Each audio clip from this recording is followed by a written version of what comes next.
Hello friends, welcome to my channel. আজকে আবার চলে এসেছি তোমাদের সবার সাথে একটা রেসিপি নিয়ে। তো রেসিপিটা স্কিপ না করে পুরোটা দেখার অনুরোধ রইল।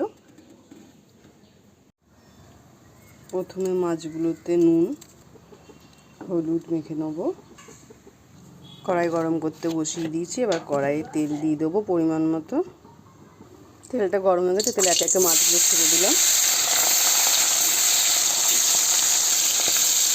মাছগুলো এবার ভেজে নেবো। মাছগুলো এক সাইড ভাজা হয়ে গেছে, আর উল্টে দিচ্ছি। মাছগুলো ভাজা হয়ে গেছে, এবার তুলে নেব।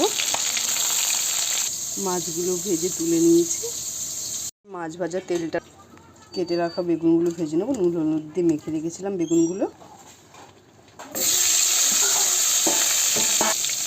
বেগুনগুলো এবার একটু ভেজে নেব। বেগুনগুলো ভাজা হয়ে গেছে, এবার তুলে নেব। এবারে ভাজা তেলটার মধ্যে কালো জিরে ফোড়ন দিয়ে দিলাম।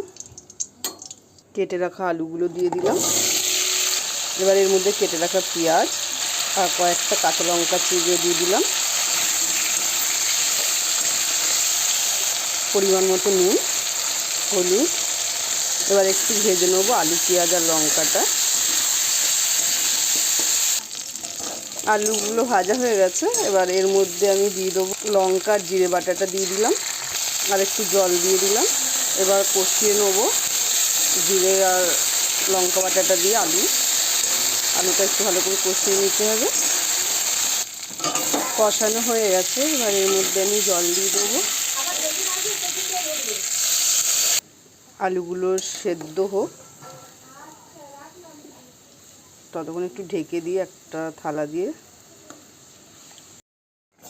আলুগুলো সেদ্ধ হয়ে গেছে, এ দেখো।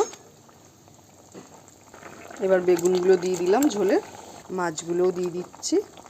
বেগুনগুলো যেহেতু ভেজেছিলাম, তো ভাজাতেই সেদ্ধ হয়ে গেছিলো। এবার মাছ আর বেগুন একসাথে দিয়ে দিলাম। এবার একটু ফুটিয়েই নামিয়ে নেব। ওপরে একটু ধনেপাতা কুচিয়ে দিয়ে দেবে তোমরা। আর আমার বাড়িতে যেহেতু এখন ধনেপাতাটা নেই, তাই আমি ধনেপাতাটা দিলাম না।